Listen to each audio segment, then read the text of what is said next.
Jeffrey Epstein is back in the news and back in jail. Is this justice being served or just another attack on Trump? The Monica Perez Show starts now. This is Monica Perez, waking Atlanta up to the true threats to our liberty every Saturday from 3 to 6 right here on News 95.5 and AM 750 WSB. And this week, the story that really caught my eye, it's been bubbling up the past couple of weeks, but was this arrest of Jeffrey Epstein. If you don't know the backstory of that, my producer, Binkley, and I. Hey, Binkley, how you doing? I'm living the dream. How are you? Well, at least you're not in jail today. That's always good to not be in jail. Not that I was in jail previously. Although it's good to be in jail when you're Jeffrey Epstein. Yeah, better than prison. Yes, because his jail, when he was in jail in Florida, I believe it was custom built for him. Yeah. And he got to leave whenever he wanted. Yeah, 6 days a week, had his own private security guards as well. For his security. Yeah. That's hilarious. So if people don't know the story of Jeffrey Epstein, you could go back and listen to the first show we did on it, Binkley, on our podcast at thepropreport.com. I think it was episode 15, so it was an early show of ours. We did it in December of 2016. And I would say, as far as all the salient points go, we brought them up back then, kept it alive back then, even though the Miami Herald's fearless, dogged reporting. The dogged reporting of the Miami Herald. Hashtag me too. So it's definitely like a chick thing. She's accredited. I actually read one. There's just, you could do like a million quotes on this one, but it says, this one I saw on the Daily Beast, a bombshell Miami Herald report revealed how Epstein was granted a sweetheart plea deal by Alexander Acosta, at the time it was Trump's labor secretary. But the article he links to from the Miami Herald is from November of 2018, where she supposedly reveals the sweetheart plea deal, which we talked about in December 2016, and another female journalist from Florida in the Palm Beach Post named Jane Musgrave. I found a reference to that deal, which was supposedly secret prior to this, from 2010. Yeah, it was all in the court documents. It was everywhere. And it was secret briefly, but by 2010, it was revealed. So anyway, I'm getting ahead of myself. Here's the story. Jeffrey Epstein is a very well-connected guy. He's called a billionaire, something I identified back in that show back in the day as I don't really believe that. There's no evidence for it, but that's how he's portrayed. There's some cachet around that, obviously. And certainly it would explain why he has a compound in Florida, a private island, a private jet, all this stuff. Another explanation could be that he's working for somebody else. Alexander Acosta, supposedly, when he was being interviewed, said that Alexander Acosta, who was the federal prosecutor in Florida who was responsible for this plea deal, had said that he heard Jeffrey Epstein was intelligence. Now, he didn't say what country he was intelligence from. I don't think he was working for us. But that goes with one of the victims who said that he would debrief her about the sexual habits of these prominent international figures. And said to her, this was her testimony or deposition, or I don't know what format, but her statement, that he wanted to have something on these people. He wanted them to owe him one. So I think there's much more to this story than the sex stuff, but that's what it's outrageous in itself, in that he had hundreds, apparently. Now, the feds identified 40 or up to 40 victims, but there were probably hundreds. The local cops down there did a great job, going through his garbage and just getting piles and piles of evidence against this guy. The lead detective died at the age of 50, I believe, of an undisclosed illness. And the butler who turned in the little black book, he died at the age of 60 of mesothelioma, which I think is young and weird to get that primarily asbestos-related cancer. But anyway, these guys are gone. But Jeffrey Epstein had procurers go out and get these girls, bring them back, give them money, have them give him massages, and it went from there. And there was definitely a from there.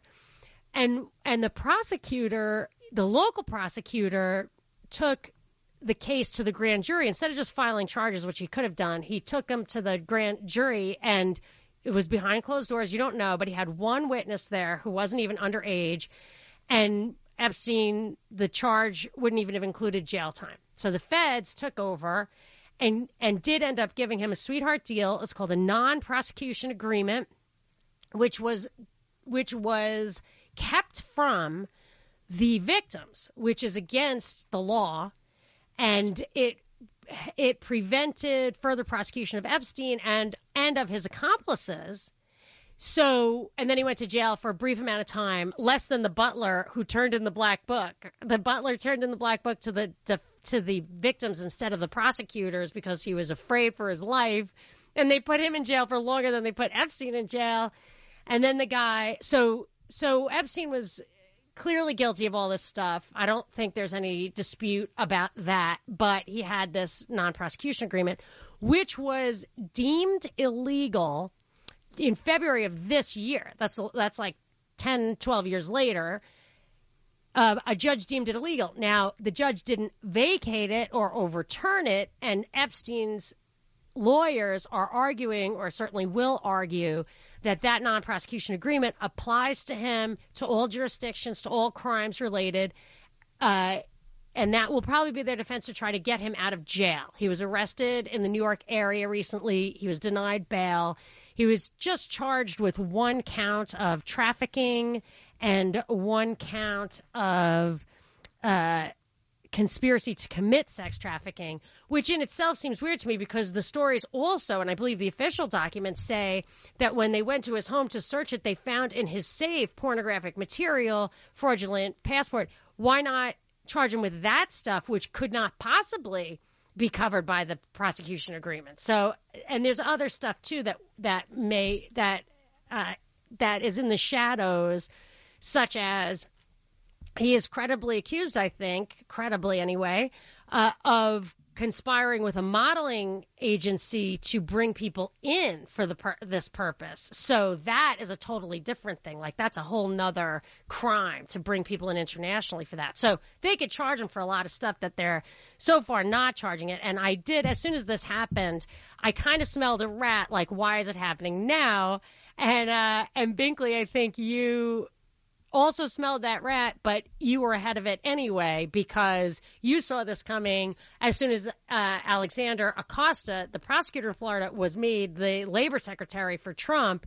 And I mean, I think it's clear what that was all about. What do you think? Yeah, they passed him through with flying colors, and they brought up the Epstein case, and I think they put him in there so that they could make it a Trump scandal. Yes, you have said that all along, and I happened to notice in an article that I saw in the Washington Post, it said, there's a good chance, I'm reading from the article, there's a good chance that if Acosta had not gotten appointed, Epstein would still be free. If Acosta never became Secretary of Labor, none of what's happened in the last week would ever have happened. Said another of Epstein's lawyers. No one would have cared by now. If there was any vetting of cabinet officers by the administration, none of this would have ever happened. And, of course, there was vetting. They talked to him about that. That's when he said, I heard Epstein was intel, so I backed off, which was totally inconsistent with previous statements that Acosta made. I can read them to you from 2011 saying what the actual pressure and threats and stuff that came from the Epstein camp, the pressure to bear on the prosecutors and stuff. I'll read some quotes about that later. But also, didn't you tell me in the vetting process in the congressional, didn't a Democrat ask him questions about it? Yeah, Tim Kaine did. That's funny. Yeah, I think they did that so that it could look like Hillary's side was pushing back on it. Right, because this, if it's anybody's scandal, it would have been a Clinton scandal. Absolutely. We were joking on the podcast we did this week, so if people want to hear more about this story, in addition to what we're doing today, you can go to thepropreport.com and look at our most recent podcast. But in real time, we unearthed this article by Roger Stone from a few years ago, like 2015, saying Jeffrey Epstein is Clinton's problem.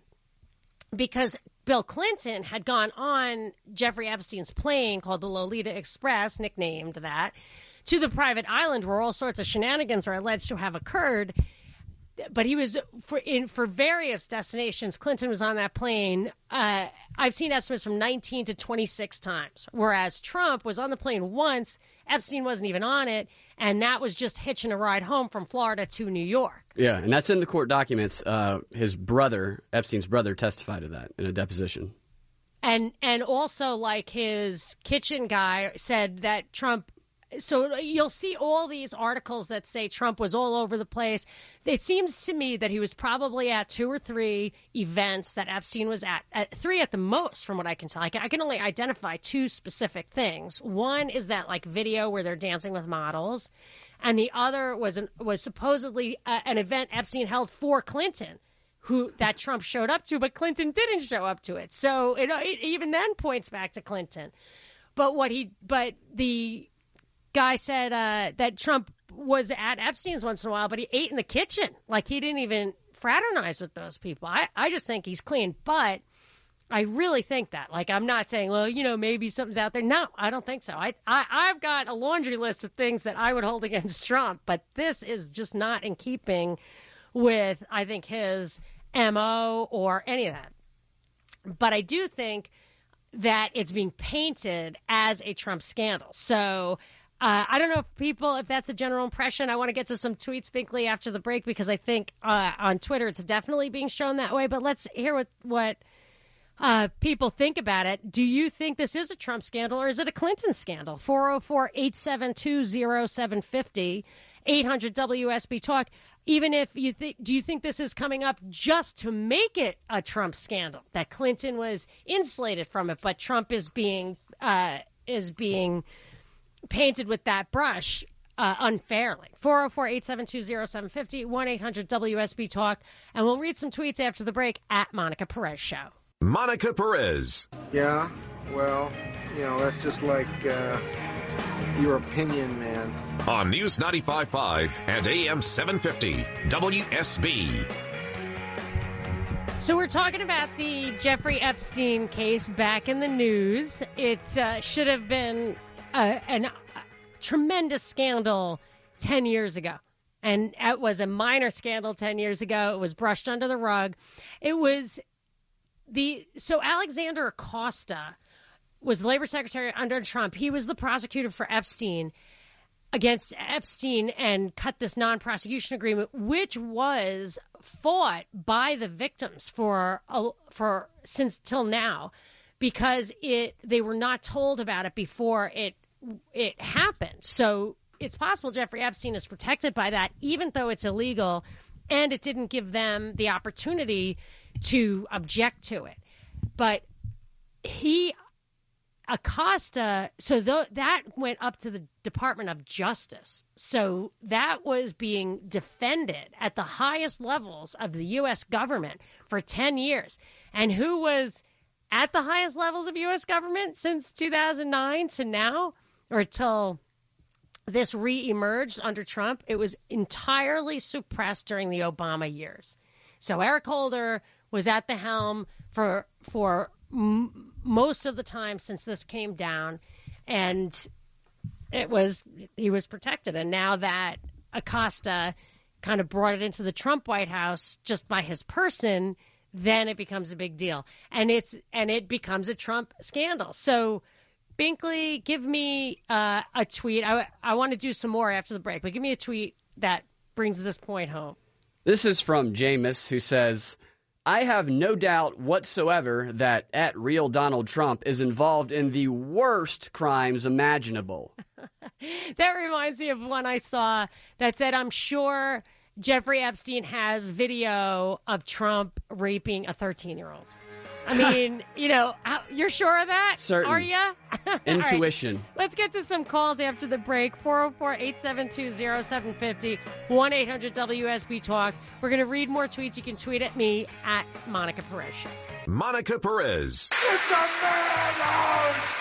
A madhouse! On News 95.5 and AM 750, WSB. Waking Atlanta up to the true threats to our liberty every Saturday from 3 to 6 right here on WSB. And this week we're talking about Jeffrey Epstein, back in jail, back in the news. My producer and I, Binkley, we started talking about this in December 2016. I think we talked about it before that, but we dedicated a show to it. Are you saying, Binkley, are you telling me? It was right around the election. Yeah, we were talking about it, I believe, all along. And then because that was the only show that actually had Epstein. That was the first show that had Epstein in the title. You can go to thepropreport.com. It's episode 15.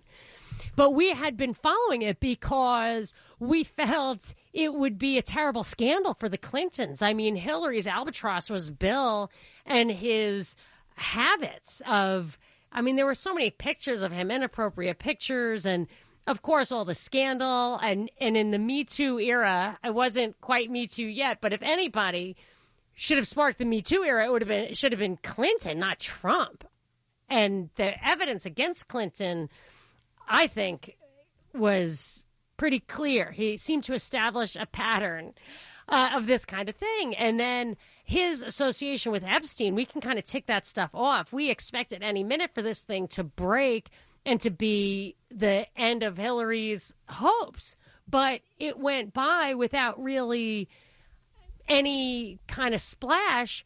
Then the next year, Alexander Acosta makes the news as being Trump's labor pick, and it just seemed fishy.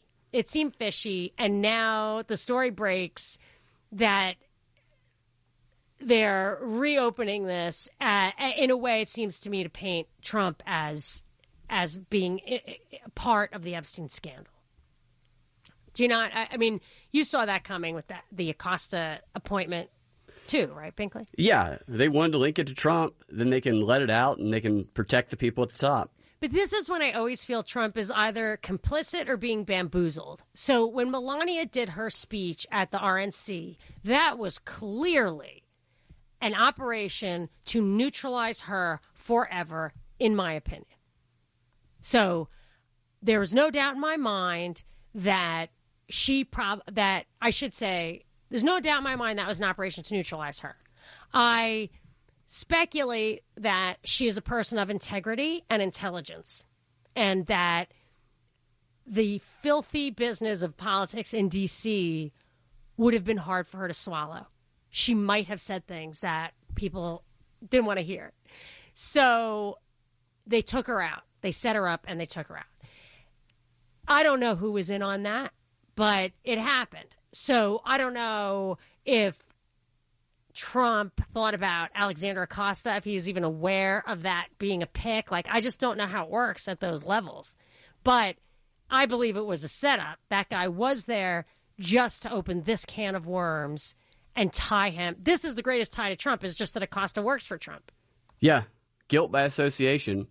Right, after the fact. But I do want to take off the connections that Clinton has with Epstein versus the connections that Trump has with Epstein, and also what their kind of MOs are, to see what people think about this. So let me know what you think. 404-872-0750, 1-800-WSB-TALK. You can tweet at me at Monica Perez Show. I'm going to go to the phones. I'm going to go to Mike in Atlanta. Hi, Mike. You're on with Monica. Man, I tell you, Ms. Perez, it's good to get you. I'm going to make a comment, and then I'm going to say a question, then I'm going to hang up. Okay. First of all, do you think Epstein has got some ties to the Hollywood people? And then secondly, I live over here in Southwest Atlanta.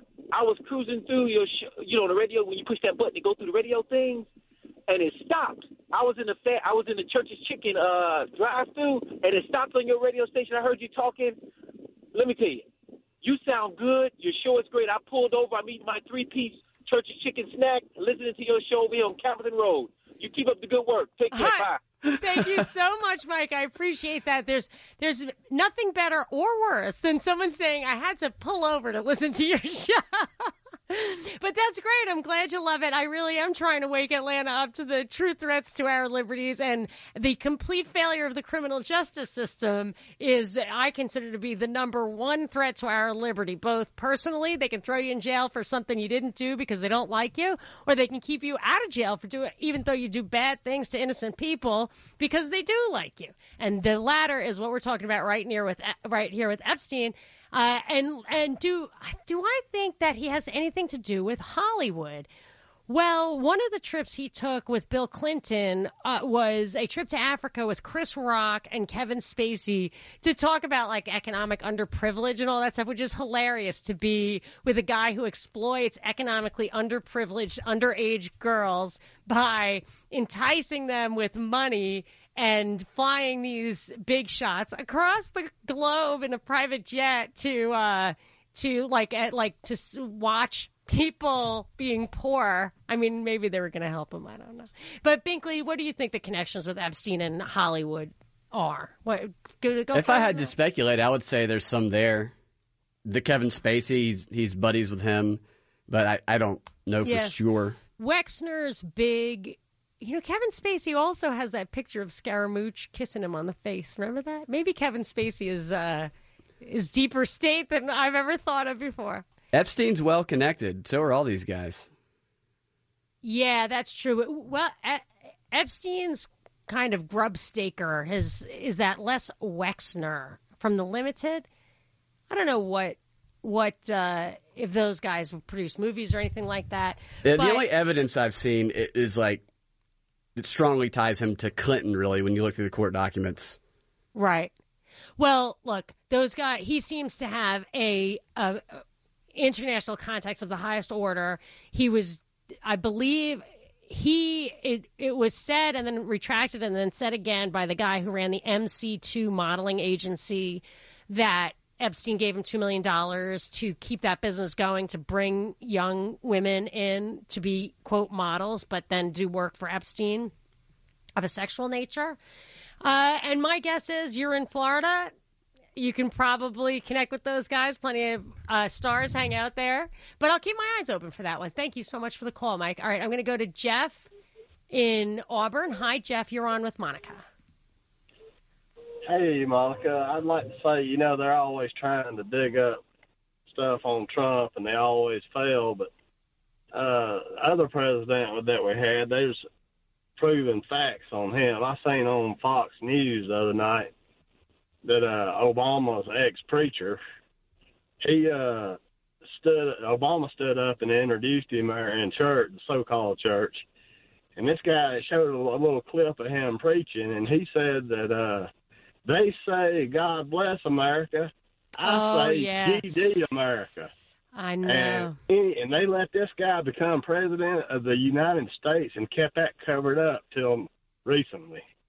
So I remember that at the time, the Jeremiah Wright thing, is that he was saying that at the time it was pretty bad. And then Jeremiah Wright complained after Obama became president that they didn't get to see him anymore. But stuff came out about Obama that was pretty shocking and was totally buried, including his the backstory of his grandfather, his mother's father, being intelligence, and a picture of the father, of his grandfather with his father, who came over from Africa to study, with the lei ceremony. So when you first arrive in Hawaii, they give you the leis, and there was a picture of Obama's grandfather and father in that lei ceremony, yet the official story of how Obama's mother and father met was that they were sitting next to each other in Russian class at the, so I think it was Wayne Madsen who wrote all this stuff about the kind of deep state past of Obama, not to mention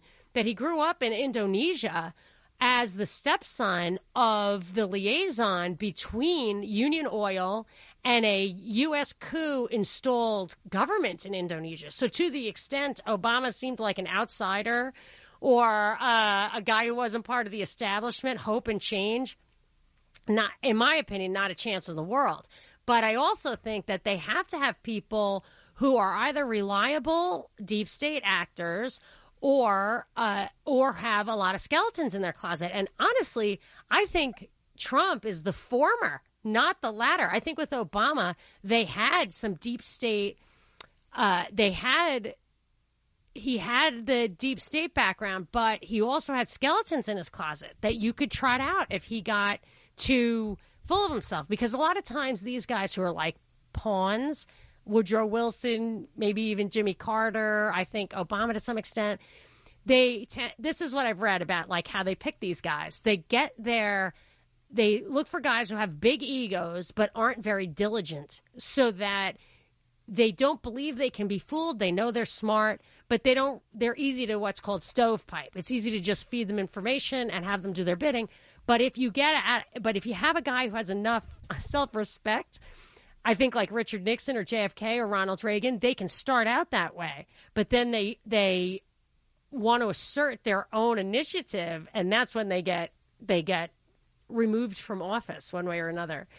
So I think there is a lot to that. But Trump, I don't think he has a lot of skeletons. He's got several marriages, and he did like the ladies, but I don't think he was doing this illegal stuff with ladies at all. He doesn't drink. He doesn't do drugs. But if you look at his past with Roy Cohn and his uncle, who was military intelligence, Dr. John Trump, I think that he's an even deeper deep state actor. What do you think, Pinker? It goes deep with his uncle taking Tesla's papers, creating the X-ray. He created the He was credited with creating an X-ray machine that's going to cure cancer. It's in a paper from like 1952. Well, they did suppress supposedly a lot of Tesla stuff, and I actually lay that at the feet specifically of Dr. John Trump, because he went and got his papers before the nephew could get to the hotel room where Tesla was, like, some say, held captive, basically. And he used Tesla's information to work with the British to develop weapons technology. Yeah, John Trump, if you look him up, he was an MIT professor who was military intelligence, military research. I know you said he was British intelligence. I mean, he was American, but I'm sure he crossed that bridge if that's what you found, because all the other stuff points to that sort of thing, international kind of. He worked with them during World War II. So that's what I think. And so when I look at stuff about Trump like this, I started out preparing for this show just rattling off like the 8 actual investigations that I would launch against Trump, or scandals that I would reveal. I'm not against Trump, but like that Wilbur Ross founded Rothschild, New York, and bailed out Trump. George Soros, I read this twice, bailed out Trump in Chicago. His sister's a federal judge. He didn't have to go through the normal process for casino licensing. That's just the beginning. And if you wanted to investigate that stuff, even if Trump ended up being innocent, you could probably unearth a lot of crime just by those shady dealings in New York and the casinos, all that kind of stuff. But they don't. They focus on this stuff, which I think is not only no evidence that he did any of this stuff wrong, it's completely inconsistent with his reputation as a cad. He was reputed to just point to women and say, I want that one, I want that one. And I was walking behind him in a convenience store in New York once, and I saw him pointing. I'd already heard that. I saw him pointing at bags of chips. And his security detail was picking up the bags of chips. It was like he's this germaphobe, didn't tell you, just pointed at stuff he wanted. It's like, oh my gosh, that's what he does to women. So I don't think this is consistent. But I'm going to go to more calls after the break. 404-872-0750, 1-800-WSB Talk. This is Monica Perez. Monica Perez on News 95.5 and AM 750 WSB. We're talking about the Epstein case. It's so funny because as soon as it hits the mainstream, as soon as you start talking about, this intrepid reporting, this guy is finally going to be brought to justice, there is something about my reaction, like maybe I'm too cynical, but I just immediately think, yeah, it doesn't really work that way. You could see the lead up with the Miami Herald stories. You could see it all coming. So we've been... From the very beginning, it looked to us like the Epstein scandal was a problem for Bill Clinton. I mean, Bill Clinton was on that island. He was identified by witnesses. He was on that plane many, many times. And Trump could have withstood any real, authentic scrutiny again if this was all really judged in the court of public opinion, because Trump's interaction with Epstein was limited and benign. When he was on the plane, it was to go from Florida to New York. It wasn't going to some island with girls. Epstein wasn't even on it. Every minor interaction with Trump, I think, has an explanation. Now, maybe you disagree with that. I want to kind of tick it off after the break. I want to talk about, was Epstein, was Clinton, figuratively speaking, in bed with Epstein, or is it really a Trump scandal? And I think Binkley, my producer, and I have enough just undisputed facts that are out there that we can lay them out for you, and you can weigh it. 404-872-0750, 800-WSB-TALK. I also want to talk about, at some point during the show, I want to talk about the similar cases, some cases that are similar where people went to jail for a long time, and some cases that are similar where people were not prosecuted at all, and it seems highly correlated with their political connections or maybe wealth. So let's talk about that too after the break, and you can tweet at me at Monica Perez Show. This is your last chance. After this, there is no turning back. You take the blue pill, the story ends. You wake up in your bed and believe whatever you want to. You take the red pill, you stay in Wonderland, and I show you how deep the rabbit hole goes. This is Monica Perez, waking Atlanta up to the true threats to our liberty every Saturday from 3 to 6, right here on News 95.5 and AM 750 WSB, talking about Jeffrey Epstein. And we're about an hour into this conversation. You can always, if you've missed it or want to go back, you can always go to my producer Binkley and I do a podcast and also post these shows. The WSB show we put up on Wednesday, our podcast we put up on Thursday. It's at thepropreport.com after the propaganda report. But earlier in this show, we had a caller, Mike, I think his name was, in Southwest Atlanta, who asked if we thought Epstein had any connections to Hollywood. And I just glanced at my notes and saw the name of a victim who had identified herself, Alicia Arden. I think she came out in the Miami Herald reports. And I'm a little skeptical about how well-crafted the Miami Herald reports were. A lot of victims came forward with their names. I think that's weird, since one of the arguments was that people were afraid to come forward. That's why they didn't prosecute him fully. I don't buy that argument, but names aren't bandied about when sex crimes are fought. So I looked into this woman, Alicia Arden. She claimed that Jeffrey Epstein grabbed her butt and told her he wanted to manhandle her when she was introduced to him for some professional reason in Santa Monica, which is the Hollywood area, and that she filed a police report in 1997 against him, and it was not pursued by the Santa Monica police. So she's frustrated because this was before all that stuff was happening and all those young girls. And another thing about, like, they were saying these guys they couldn't get people to testify. The cops got piles and piles of evidence, and they're like, there were implications. These girls were willing. Statutory rape is not about consent. You are not competent to consent when you're 14 years old. You're not. And no one's ever, the prostitution is wrong, but you can't consent to being a 14-year-old prostitute. That's not a defense for Epstein. And they don't need, if they have hard evidence, they don't need the victim. So I don't buy any of that stuff, but I was surprised that all the names that came up, but they did come up. I'm going to go to some calls, 404-872-0750, 1-800-WSB-TALK. I'm going to Linda in Kennesaw. Hey, Linda, you're on with Monica. Hi. Hey, Monica, I agree with you. This whole thing stinks. I think when people are in high power, they all know each other. It's all who's who. The Clintons and Trump and Epstein and all these people, they all know each other. They know each other's dirt. They socialize together. So they think the American people are stupid, that they try to trick us by either by some morality, he gropes women and he shouldn't be president, when in fact it's all the inside dealings.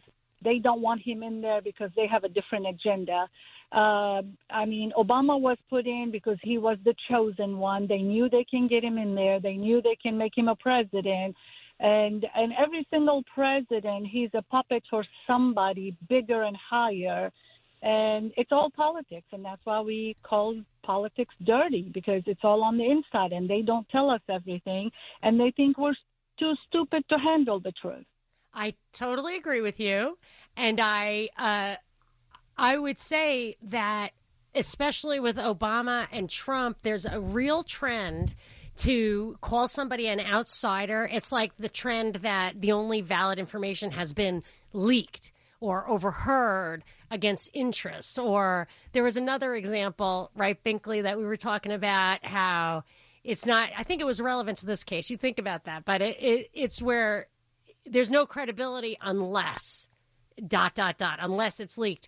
With the president nowadays, they wanted Obama to look like a total outsider. I think they wanted him to physically look like an outsider, not part of the kind of D.C. establishment.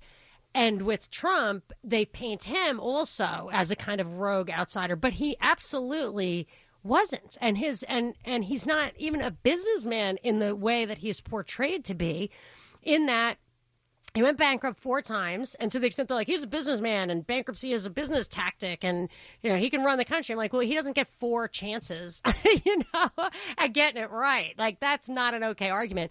But even further, I would argue that most of the money that his family got, if not all of it, his father made the money from government grants for housing. And then he himself went into the casino business, getting kind of a pass on the licensing to enter that oligopolistic, protected industry. You get hyper profits. And then even the thing that's actually making him rich, because the other stuff didn't, in my opinion, was the D.C. post office, which was a gimme, which was an absolute gift that whoever got awarded that by the government, and the agent, I believe, was Dianne Feinstein's husband, whoever got awarded that was basically guaranteed to just print cash. It was just it was a fishy process. So I'm just saying, you think these guys are portrayed as outsiders. Why does CNN allow that outsider narrative to persist with Trump? Why does Morning Joe, there's leaked audio where Morning Joe says, Trump says to Mika, hey, keep the questions easy. And she says, okay. So I agree with you, Linda. I'm not here trying to bash Trump.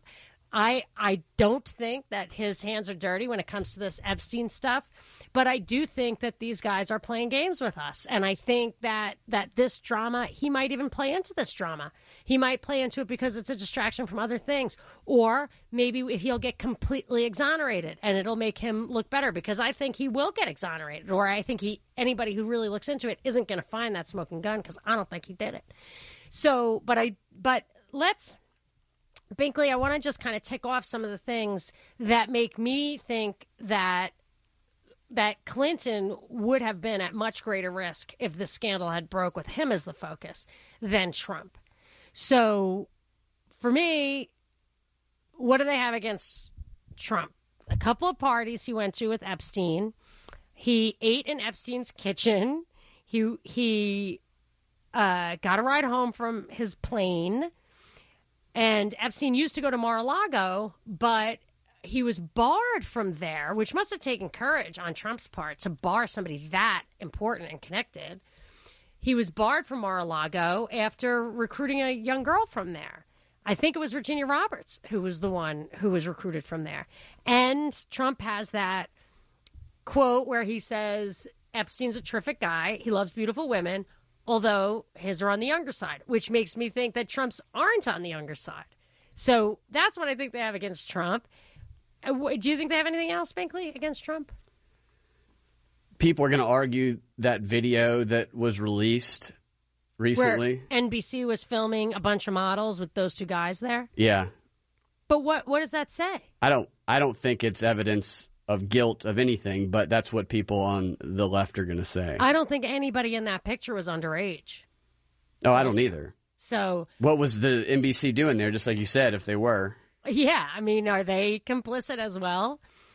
So for me, that kind of that stuff is typical of Trump. He was very into Did you ever see his intros on the wrestling thing where they sing money, money, money?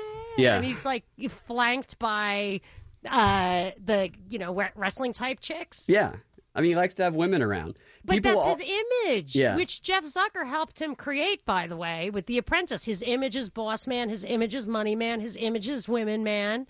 You know, people also accuse him of raping a 13-year-old girl with Jeffrey Epstein, but they don't mention that that was pursued, there was no evidence found, and it was discovered that the person behind that was a former Jerry Springer producer who has a history of doing stunts like this for profit. And it was never proven. No. Right? And that, to me, is, would you consider that a thorough debunking? It's thoroughly debunked if you look into it. I wonder if you looked that up on Snopes, which is notorious for fake debunking. Yeah. Like, they take only things that are, or a lot of times things that are true. Yeah. And they make some twisted grammatical argument that it's, that sentence. Yeah, they won't say it's you debunked. Put the they'll comment say in the wrong place. Yeah, they'll say it can't be proven yet. Is probably. Yes, very good. So, all right. So then the Clinton stuff. Clinton, you know a lot of this stuff better than I do. He took those rides. He went globetrotting with these guys. Epstein was on the Trilateral Commission, the Rockefeller Foundation, the Council of Foreign Relations. He was a big Harvard donor, maybe even on some boards there. And what did he do with the Clinton? He contributed to the Clinton Global Initiative, but it went further than that, right? In his plea negotiation letter, which is far more important towards him getting the deal than Alexander Acosta, it says that Jeffrey Epstein was part of the original group that conceived of the Clinton Global Initiative, and it boasted about his friendship with Bill Clinton. And that was not a lie, right? Nobody ever claimed that. Nobody was not disputed true. that, and it was accepted by the government. And Epstein's handler or procurer or whatever, Ghislaine Maxwell, I noticed there's that funny haha story about her having to leave the country for some illness or whatever, so she could not be deposed in the Epstein case. Yet during that time frame, she was photographed at Chelsea Clinton's wedding, right? Yeah. And then there's this other thing where this MC2, which is a modeling agency I talked about earlier, the head of that, Brunel, claimed he was told to flee the country once subpoenas were handed down. Brunel was told by Epstein to leave the area in anticipation of a deposition in a criminal case against Epstein. So Brunel admitted that. I think he took it back and then admitted it again. But that's obstruction of justice on both of their parts. And that is the pattern of behavior that Maxwell is accused of. But that all, so Clinton was so connected to Maxwell, who's knee deep in this stuff. I mean, I almost think she's more guilty than Epstein. Like, I think if there's a bigger picture going on here, she's the one running the show. And she was that tight with Clinton that she was at Chelsea's wedding. Yeah. So, all right, I want to go to calls. I want to go to Marie, but I'm going to do it after the break so we have a little more time. 404-872-0750, 1-800-WSB Talk. Or you can tweet at me at Monica Perez Show. Monica Perez. I'm not interested in fantasies. I'm interested in reality. On News 95.5 and AM 750, WSB. Gonna go straight to the phones, talking about Epstein. I'm going to Marie in Athens. Hi, Marie. You're on with Monica. Hi. Hey, what's happening? I just found out that the president, he had barred Epstein from Mar-a-Lago. Yeah. For assaulting somebody there. And, I mean, he's got court papers on it. Really? And, there's papers on that? Yeah. Oh, I didn't know that. Because that really had to have taken, I don't know if Trump was trying to cover his butt or if he was, like, outraged by it, but it had to have taken some courage if this guy was so Teflon that nobody could touch him. He did it. In the New York Post. Oh, it's in the New York Post? I'll have to. You would not believe the mountains of articles I have there's so much on Epstein. It kind of annoys me that the Miami Herald's getting all this credit for stuff that has been out there for anyone who wanted to see it for 10 years. And I bet including that. I wonder if that's all over the Miami Herald story. It will be soon, if not. I hope so. Well, I would think so. Yeah, thank you very much for the information.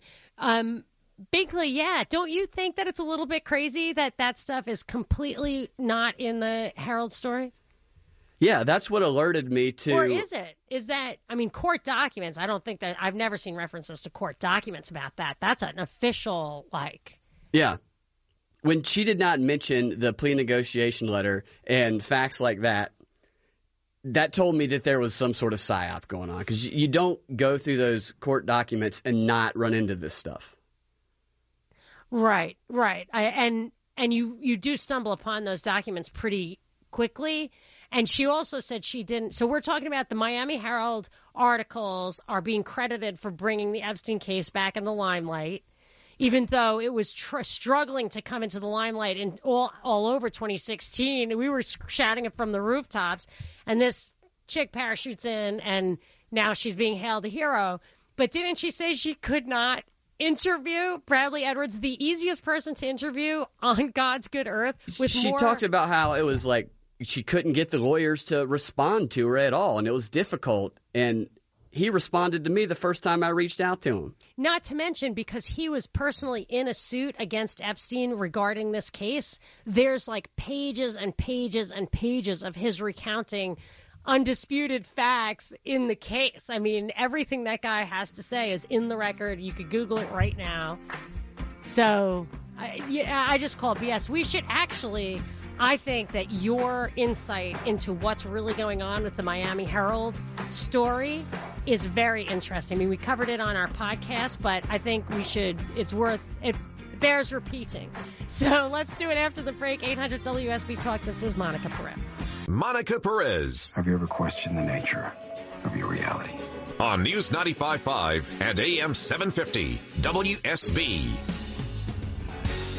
This is Monica Perez, waking Atlanta up to the true threats to our liberty every Saturday from 3 to 6 right here on WSB.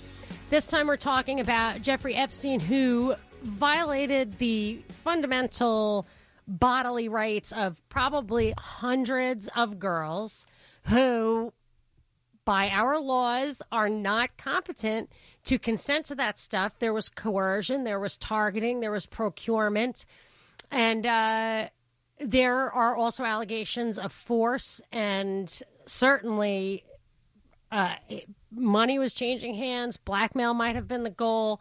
There was so much there, and his punishment for it was minimal. He went to a custom-made jail wing for himself that he didn't even have to stay in that long, and he got the privilege of a non-prosecution agreement, which is, from what I could tell from other legal analysts, was worded weirdly broadly. So it is now Jeffrey Epstein was arrested in New York. He's in jail right now, and he's being charged with just one charge of trafficking and one charge of conspiracy to traffic.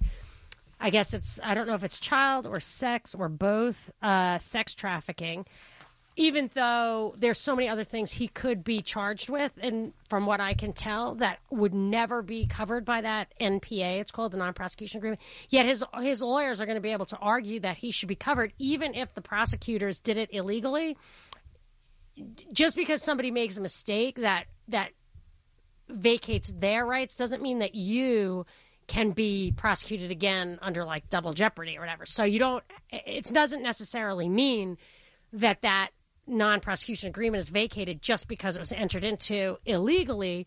And it was illegal because the crime victims are supposed to be notified before there's an agreement like that put in force.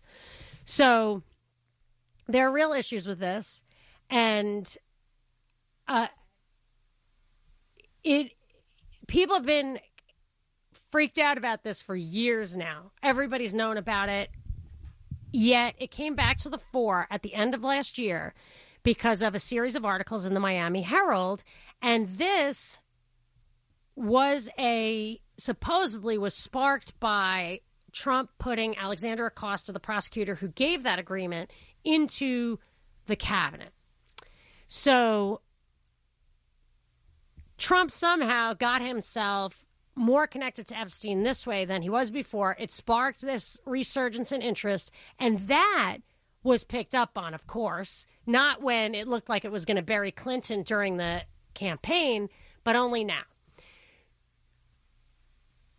And it's looks like it's supposed to throw Trump under the bus, but I have to say, my producer Binkley has a theory, and I think it's 100% right, of what. So let's call this a psychological operation. There's something to this.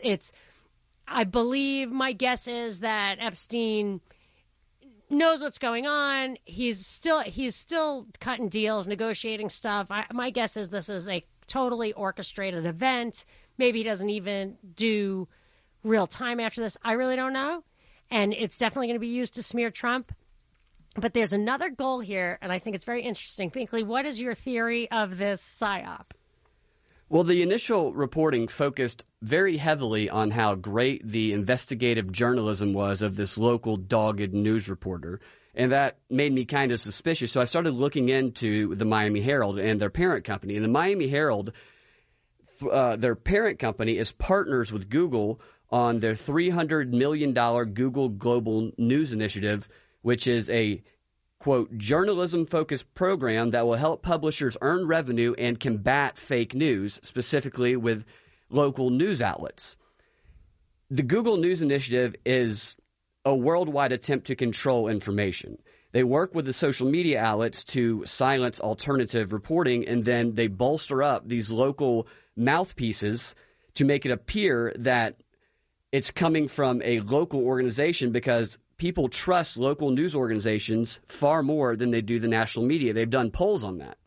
Plus, it looks like there is diversity of opinion, that you do have access across the board to a lot of different voices. They seem to come from different geographic locations. But I even noticed decades ago, my local newspaper was owned by what's now Gannett. It was bought by Gannett, and that's the biggest owner of newspapers in the country, and they're local newspapers, and it's based out of D.C. And even when I moved to Dallas as an adult, I was so surprised that the Dallas Morning News was so liberal, when I never lived in a place that had that many Republicans before. And I was shocked. So just when you were telling me this theory, I looked up the Dallas Morning News, who's it's owned by. I was like, oh, it's owned by some company, Bello, B-E-L-O. I was like, oh, I guess it is independent. Funny, I guess those guys are liberals. Then when I went to investigate Gannett, because they were the ones who owned my local newspaper, I saw that they owned Bello. So I don't know when they bought it, but it's, even if it looks like other people own it. So I noticed that the local news isn't even local half the time. The AJC is owned by Cox, which is this media station. So they are not owned by Gannett. But the vast majority, or at least a plurality, I don't know what the percentage is, of these local things are really the same. And then it doesn't even beyond that. As far as the national stories, we all know that almost all the news, if not all the news, comes from the three news agencies. Reuters, UPI, and Associated Press, I think, are the three. Yeah, and the Miami Herald has already been a part of 3 pilot projects through the Google News Initiative and other news initiatives. The Facebook Journalism Project, designed to increase their subscriptions, and they did 3 times, 3x. The Knight Foundation, an initiative to transform the local newsroom into the digital world, and one called Subscribe with Google. So they've been a pilot organization for all of these worldwide news initiatives, which is designed to combat fake news and make money for these, quote, local establishments. It sounds like the UN and Atlanta. They tested it on the UN before they did, or the EU. Atlanta is like any sustainability project, any UN project, like if you scratch the surface, Atlanta is like there. Well, yeah, the Google News Initiative started, they tested for 4 years. They've been testing this in the EU. And now they're testing it here. For 4 years. Yeah. Wow.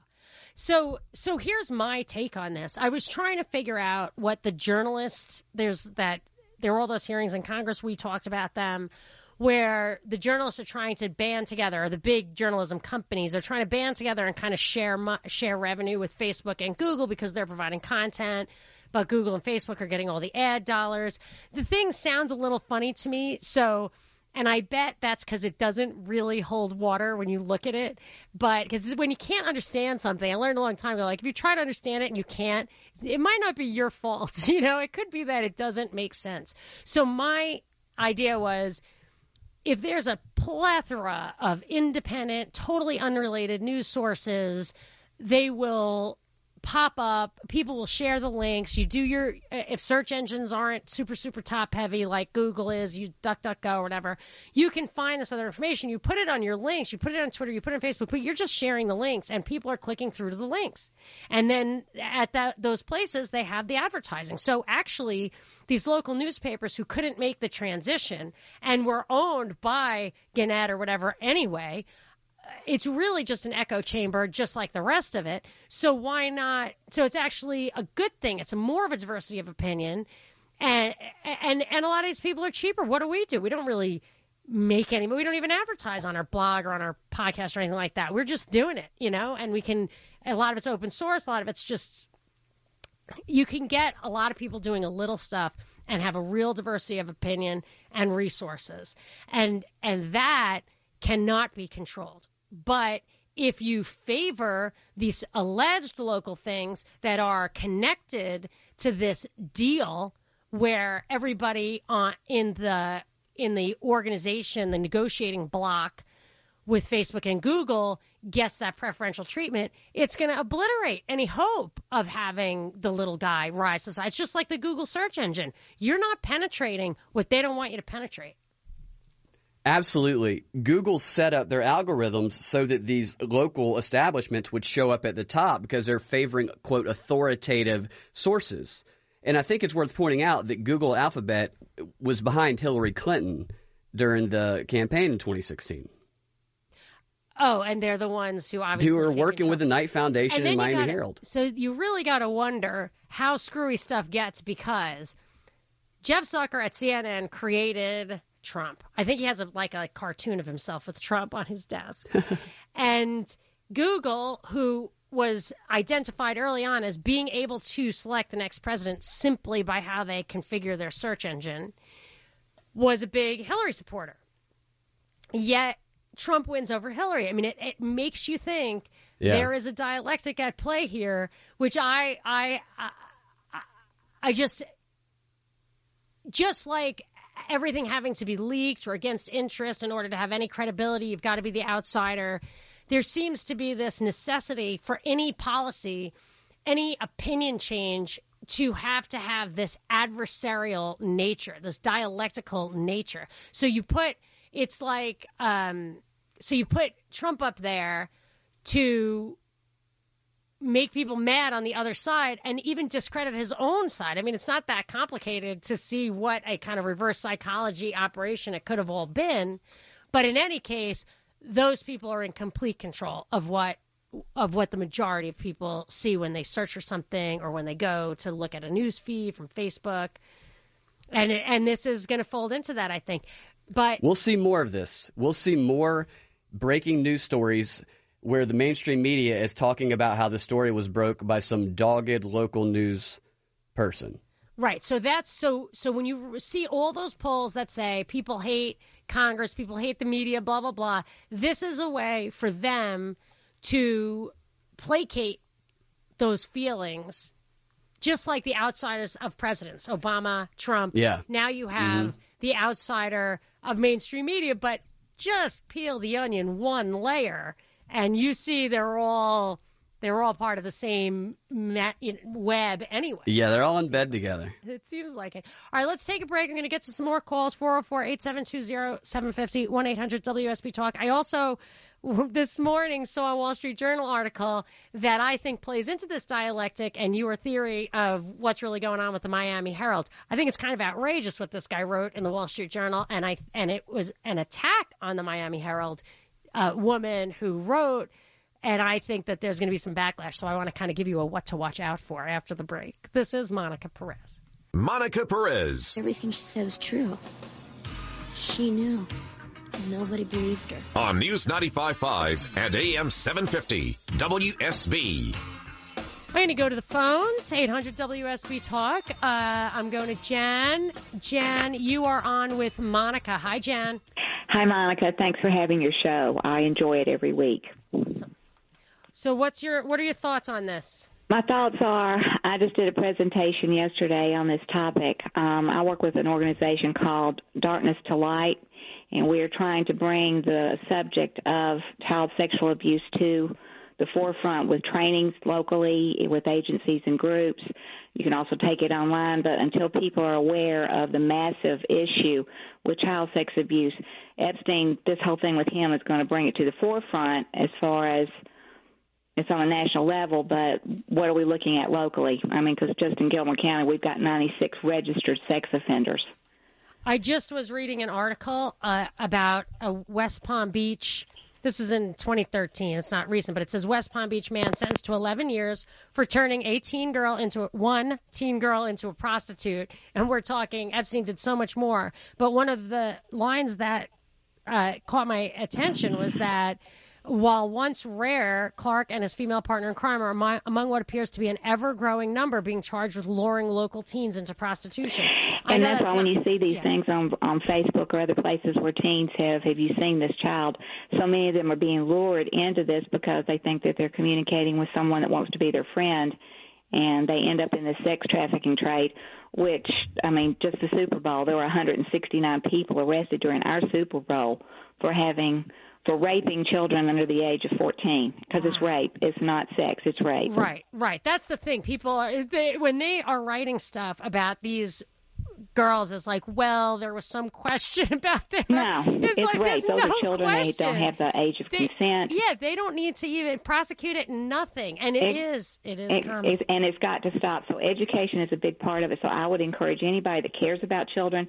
This is not mandated reporter, because everybody should be a mandated reporter, whether they work with children or not. So but the training gives you an eye as to what to look for, how to realize that people are grooming your child, that your piano teacher, when you drop your child off for a piano lesson, what happens when you leave that child? What happens when they walk into the bathroom at Walmart unsupervised? And what's your organization, or what is it that you volunteer? It's online. It's www.D as in darkness, the number 2, and then the letter L for light.org. Darkness to Light. And that's for...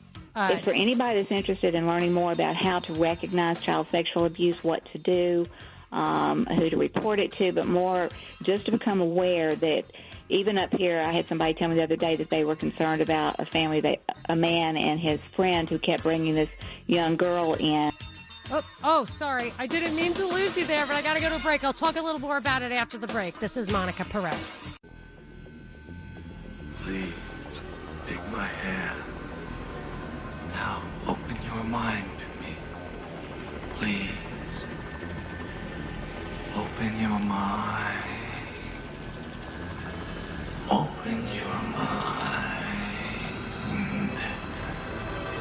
Open your mind. This is Monica Perez, waking Atlanta up to the true threats to our liberty every Saturday from 3 to 6 right here on News 95.5 and AM 750 WSB. We have had quite an informative and interesting discussion about the Jeffrey Epstein case coming back into the news. He's back in jail. The backstory has been bubbling up for years. The travesty of justice was intolerable, yet it only gets airtime when the mainstream media, even above that, big tech, wants to paint Trump with the same brush as Epstein. And I am not a Trump apologist. I'm not a hater, but I'm not a lover. I think he's part of the game, but I don't think he's part of this game. This game it goes beyond Trump, and I think it goes beyond Epstein. But I don't want to gloss over a great call I had before the break from Jan, who points out that we need to think about this as an actual problem, like unrelated to the saga of Epstein. She is associated with an organization, Darkness to Light. If you want to look for the signs of this kind of victimhood or even maybe help in some way. But I will say, she points out that you should be alert to this. It happened to me when I was young, and it happened to my daughter in different ways for the different ages. But she was communicating with somebody who claimed to be a female her age, and I'm sure wasn't. It's probably what you call a catfish. Maybe it was an older guy, whatever. And she was nervous about it. And I said, well, you're never supposed to talk to somebody you don't know. I said, did this person suggest you meet somewhere? And she said, yes. And she freaked. Anyway, we'll never have that problem again. But you might. So pay attention to that. But when I was young, I was a teenager. I left home kind of early, and I wasn't like a runaway, but I was a dropout. I dropped out of high school.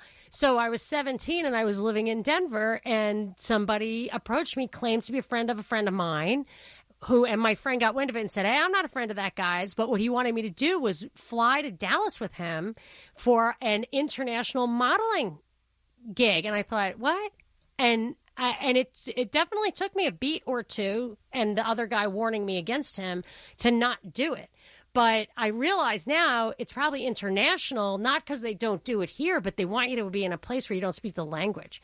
Because that was one of the things that came up in the Epstein research I was doing, is true or not, he's never been charged with it, but he's been accused by the guy who ran MC2, the modeling agency, that Epstein ruined his reputation because now he can't get models to come over because Epstein was directing them into this sex stuff. But I don't know if that's true or not, but the fact is it happens. I didn't want to let this opportunity pass to talk about this Wall Street Journal article from today. Then I want to play some clips, and Binkley had another point about the Miami Herald. But so today the Wall Street Journal comes out and doesn't hail the Herald. It actually takes some shots at the Herald. And we thought, oh, good. Somebody else realizes that this thing is a game. But the article, as you read through it, the Wall Street Journal article, it's downright offensive and misleading. And I suspect that this will be part of a dialectic, so that next week they'll say this old white guy hates the chick Pulitzer candidate from the Herald for breaking the story. He's probably, whatever. I don't know. Something is fishy. That's all I'm telling you. I really don't know. But he writes this. He says, this is Holman Jenkins in the Wall Street Journal. Trying to inoculate journalists against hindsight bias is like trying to teach your cat algebra. It's an uphill slog. Happily, the Washington Post last Sunday gave us a history of the decade-old Jeffrey Epstein sex crimes prosecution that didn't rely on the anachronistic innuendo out of time, whatever, that filled a Miami Herald series entitled Perversion of Justice. The furor caused by that series led last week to the resignation of Labor Secretary Alexander Acosta, who had the misfortune of being the U.S. attorney whose office prosecuted the long-ago case. He had the misfortune like it was something that happened to him. He was in a car accident. We're all blaming him for it. But he penned that deal. He wrote about it. Jenkins goes on to say, the Post investigation, without the tabloidal non-realism of the Herald, found, quote, not a crisp portrait of white hats tilting against black hats, but rather a modeled mural of prosecutors who were eager to stop Epstein from preying on girls, but also sensitive to the young women's desire not to have their names made public. It adds that Epstein's high-priced defense team took advantage of the fact that many victims felt a bond with their accused abuser. That makes me want to puke. That makes me want to puke that he is saying that. While it's possible that happens, I went and looked at the Washington Post article he's citing, and this says, it actually says, it's amazing. It says the lead detective in the case, who has since died, said in depositions that their trash was stolen by private investigators and that victims' families were approached at their homes by people falsely claiming to be police officers. He's talking about the intimidation these guys felt in the investigation. He says in Acosta, in a 2011 letter explaining why he agreed to the non-prosecution agreement, he said it was a year-long assault on the prosecution and the prosecutors by an army of legal superstars. The defense strategy was not limited to legal issues. Defense counsel investigated individual prosecutors and their families looking for personal peccadillos that may provide a basis for disqualification. Acosta said one of Epstein's lawyers accused him of excess zeal in forcing a good man to serve time in jail and threatened to make sure a book was published about the unfair prosecution if we continue to proceed with this matter. The lawyer said it angered him to hear Acosta use the girl's fear. Oh, this was a defense attorney. Angered him to hear Acosta use the girl's fear as an excuse for why prosecutors didn't proceed to trial. He was using that as a shield, Horowitz said. He said that handicapped us. No. Your office is the one who placed that fear on them, Horowitz said.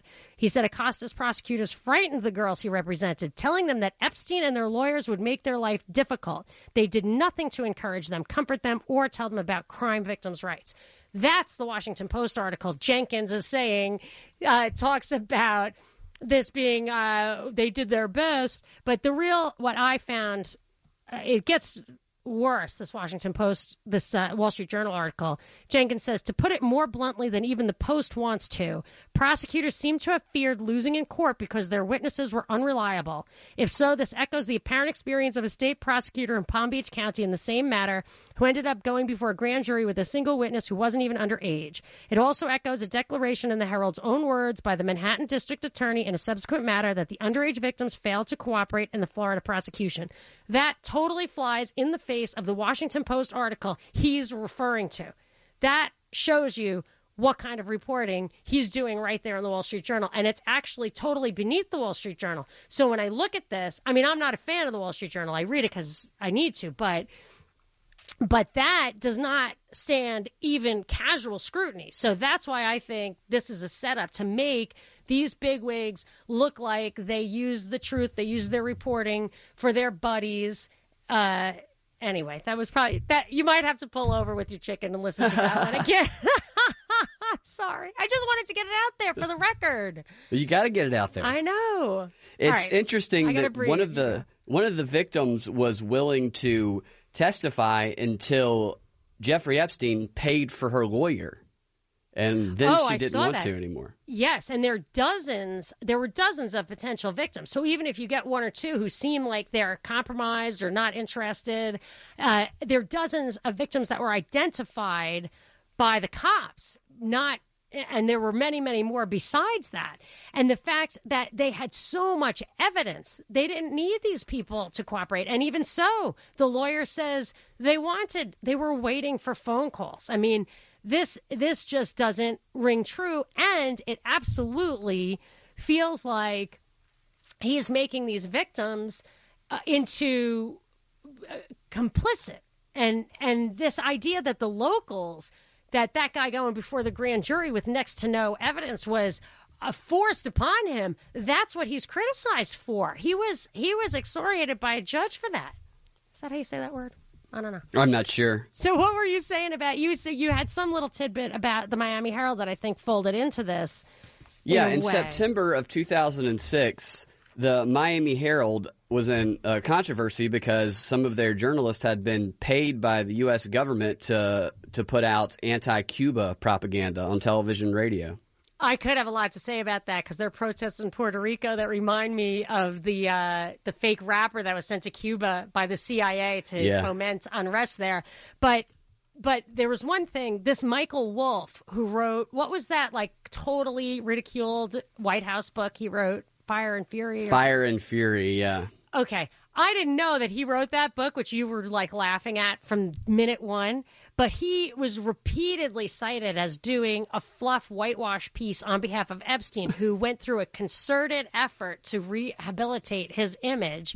And this Michael Wolff piece appeared in the USA Today, which is owned by Gannett. So that's where your local reporting comes from, this kind of stuff.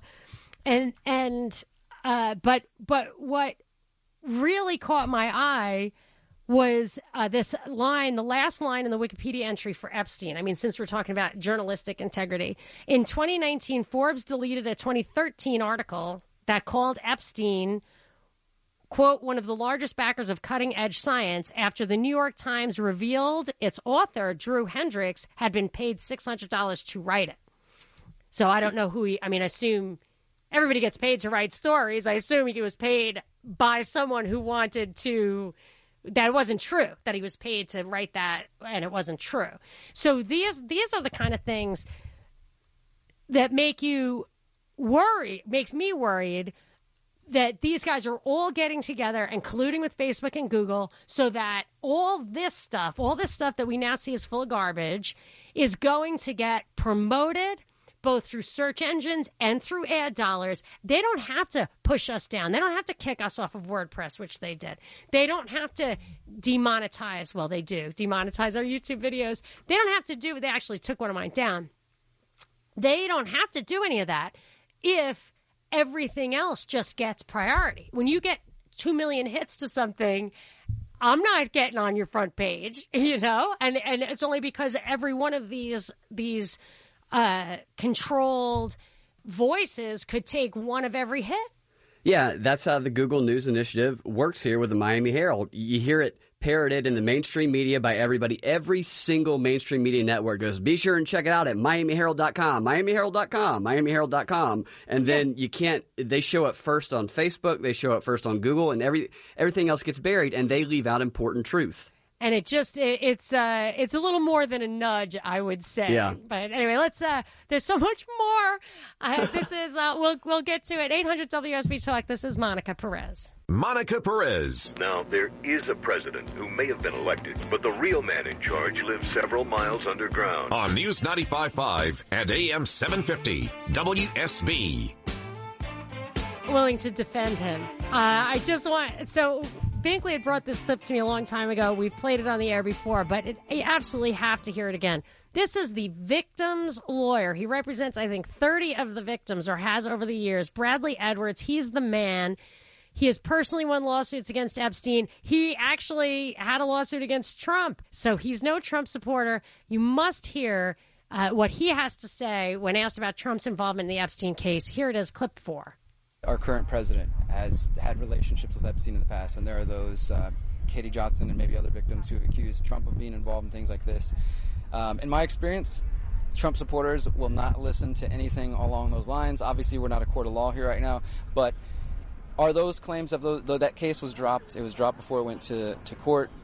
In your opinion, as a lawyer and your experience, is there anything you can say as to the validity of those claims, or whether or not there will be any more about that? Nothing at all.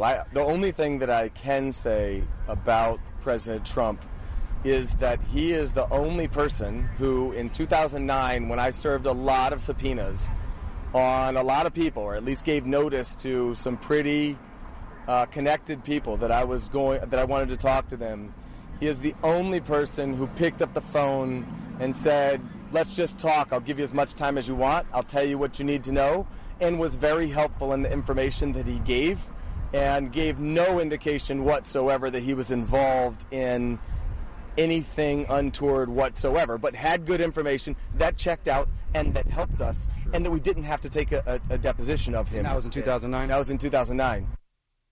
I'm sure the way that guy asked the question, I'm sure he's totally disappointed. But that demonstrates to me that I think Trump probably hates the guy. He probably was annoyed that he came to the Mar-a-Lago and sullied his place with his nastiness. So I think that's very damning. But we've got some great clips from Alec Baldwin with the Miami Herald reporter. You got to hear it. This is coming up next. This is Monica Perez.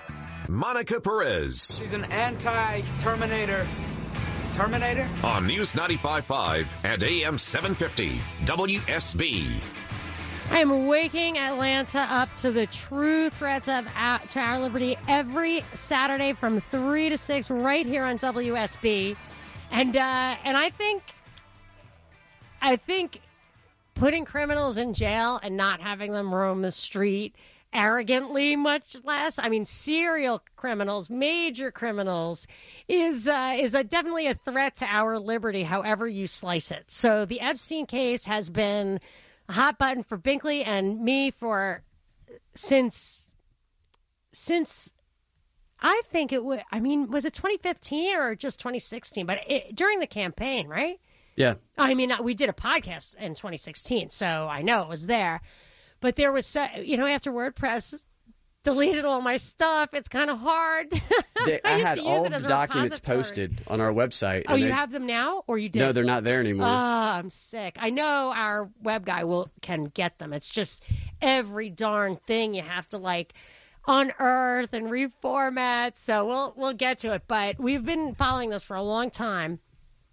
And I was, as soon as I saw the Miami Herald, doing intrepid reporting, last year, I started clicking on the articles and I was like, oh my gosh, there's more? And I started reading them and I was like, what? It's like you'd look and see, is this double-sided? Where's the rest of the story? Because we knew all that stuff. Yeah. There's nothing damning in there. There was a non-prosecution agreement that they did not share with the victims, and this guy had a non-sentence. I mean, it was a scandal for 10 years already. Yeah. And you win a Pulitzer if you report that, but leave out the most important information, apparently. Well, that's what Pulitzers are for. So I see that. Like, I'll see Pulitzer Prize, and I'll keep going. Like, I'll walk past it. My daughter will be like, look, I won a Pulitzer Prize. I'm like, oh, nice. Put that one away. She's like, what's wrong with you? I'm like, I can't explain it. Sorry, honey. So this reporter, you pulled some clips. I bet the whole thing. Wait, tell me. Tell the audience where these clips are from. Alec Baldwin has a podcast called Here's the Thing. And it's called Here's the Thing? Here's the Thing. That's funny. And he had Julie K. Brown of the Miami Herald on. So she's the one, the intrepid, dogged, right, Pulitzer, soon to be Pulitzer Prize. Because it's got to be a female, of course. So, but there was a female reporter, Jane Musgrave, who I saw in 2010 in the Palm Beach Post talk about this egregious offense to justice and this non-prosecution agreement. Yet the Daily Beast or whatever it was called cites her as revealing this thing in November 2018. Yeah. I mean, so maybe she came up with some stuff. Some victims came forward, but the victims were waiting to be coming forward, according to Horowitz, one of their defense attorneys. So keep going. What was your impression of her? She couldn't really answer questions about the case specifically. She kept talking about how she's not a lawyer and she doesn't understand the legalese. And she was very flippant in the way that she answered questions. But she also revealed when she started investigating the case and whether she knew about the sex trafficking prior to when she reported on it. All right, is that in one of the clips? Yes. I really liked clip 1, but let's skip to which one do you want to play? Let's go ahead and start with clip 1. Okay. Actually, what really launched the piece was when Alexander Acosta, who was the federal prosecutor in Miami who handled this case, got nominated by President Trump to be labor secretary. I knew about the case, and I thought, well, let's see what happens. See, that really irritates me. Yeah. Does it irritate you? Yeah, she only started investigating because of Acosta. And not only that, but let's see what happens. Yeah. You'll see that sometimes with journalists. My mother would always be like horrified. They'd be watching some crime take place and like, keep it rolling. And she'd be like, what is wrong with these people? Yeah. Like, get your mind in order, like put your camera down and go, I don't care if it's rolling, but go help that person. What is wrong with you? Yeah, and she admits that she knew about the sex trafficking going on for years. So why just now? Well, the timing of it corresponds with the beginning of the Google News initiative. But most people would say that it's the first thing, which is that they wanted it to be all Trumpy. Yes, I think those work hand in hand. Well, side by side, can I?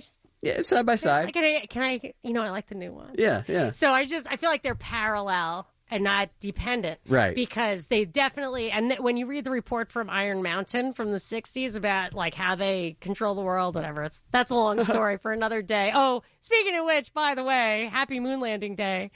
So happy moon landing day. So, recommendation. Watch the documentary American Moon. The guy examines the photographs from the moon to answer the questions that conspiracy theorists might have. American Moon, highly recommend. So the report from Iron Mountain talks about how like they love multitasking. They love to have one operation take care of more than one goal.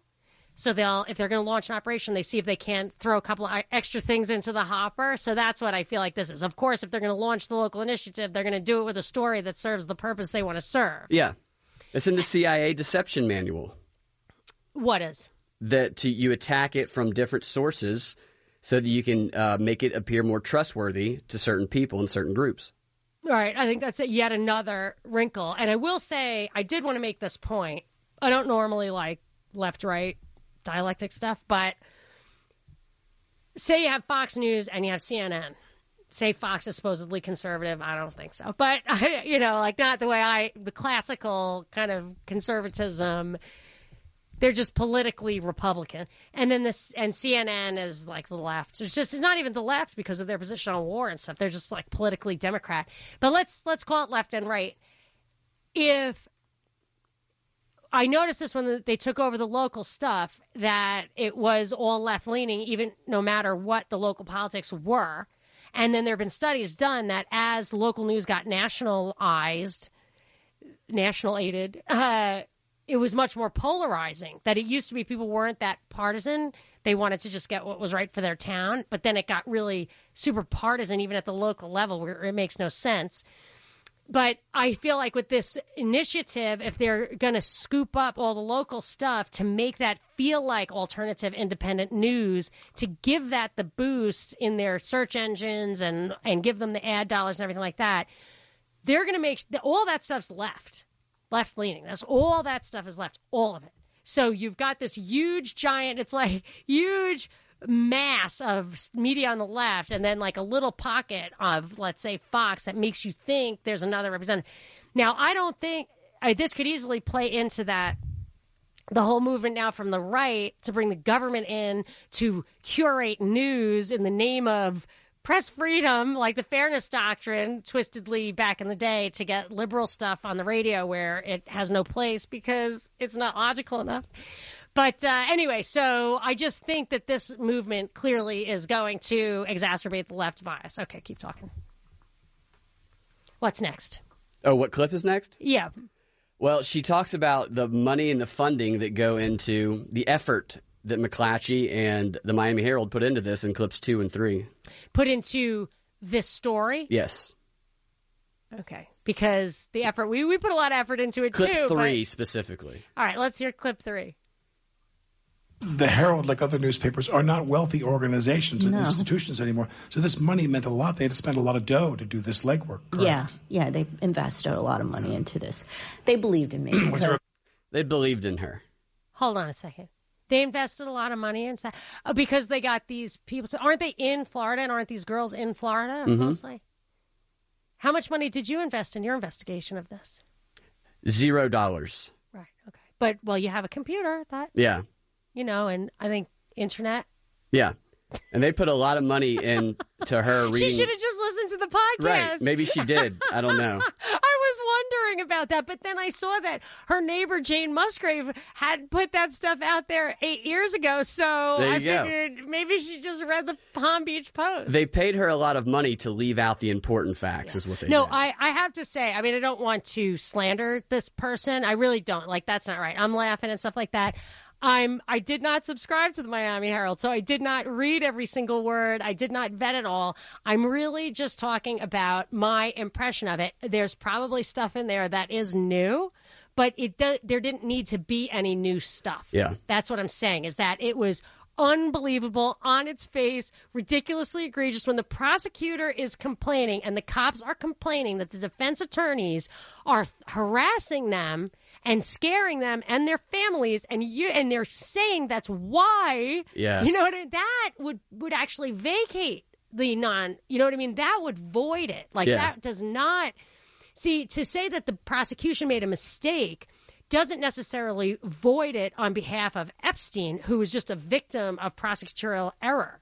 Yeah. But if Epstein coerced the prosecution into doing something illegal by personally threatening them, then he has no right to that. That is not due process. He obstructed the justice system there, which we know he did with Maxwell and the MC2 guy by giving them a heads up to flee before they could be deposed, which in itself, in my opinion, I don't know if the deposition was for a civil case or not, so I can't say whether it would vacate the prosecution thing. But you get my drift. I'm not trying to say she might be a true believer. What? She could be a true believer. Oh, that's what I think. I don't think you get jobs like that if you know which way is up. I think you get jobs like that because you have that glass ceiling over your head that, like, I don't ask questions, and I don't ask questions beyond the point where I get the answer I wanted. Yeah. So let's hear clip 2 just to round it out, right? Yeah. News outlets say that the arrest might never have happened if it weren't for the work of the Miami Herald. It's Brown's work they're talking about.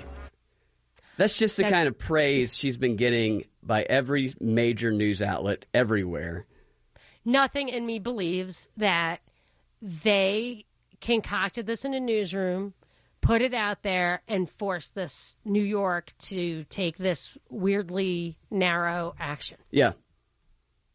I mean, because the Washington Post said if Alexander Acosta had not been placed in the Trump administration, it definitely wouldn't have happened. I mean, that's the but-for cause here. And she never would have investigated it, and he'd still be walking around Even freely. though she was totally aware of it. Yes, exactly. Because Jane Musgrave was saying this stuff in the Palm Beach Post. What gave, well, I guess Miami Herald is promoted by Google and Facebook. You know, so Google, the hard-hitting man of the people, Google, is the one who gave her the platform because they didn't know about it either. That's exactly what it is. Is Google is the reason it came back in the news because it's part of this initiative. Man, the plot ever thickens. It thickens. Ever. This peels the onion, down the rabbit hole. You can use it all for the story. But, let's wrap it up after the break. Good stuff. Good stuff. We'll tell people how to hear part one, I guess, was the podcast this week, and how to re-listen to this if you could not pull over to hear it all. After the break, this is Monica Perez. Monica Perez. Wait a minute.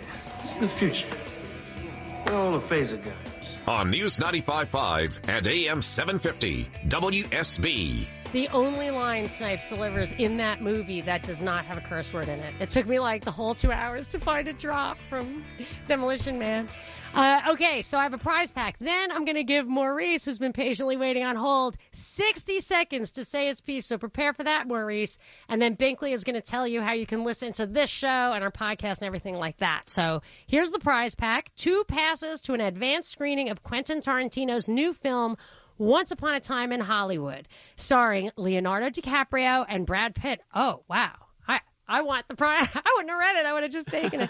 On Wednesday, July 24th at the Plaza Theater. The film opens in theaters Friday, July 26th. So the first person to call our prize pack hotline will get that. It's 404-741-0750. Now I get to give Maurice 1 minute. Maurice, you ready? Let's, you got it. 1 minute, go. Hey there. Epstein is essentially a brownstoning operation for the intelligence services, which part is hard to say. But so he's been doing this for years to blackmail the rich and famous. And, which also leads to the fact why he got off so light with the Acosta interaction. So there's that. I mean, and the other thing is that this is much, much bigger than just Bill or Trump. This is the number of people that can be taken down through association. Supposedly, the appeals court released 2,000 documents. I'm not sure exactly the status on them, but point being is a lot of people can be named in that grouping. Here's another odd thing. You got 10 seconds. Do it. Have you seen his island?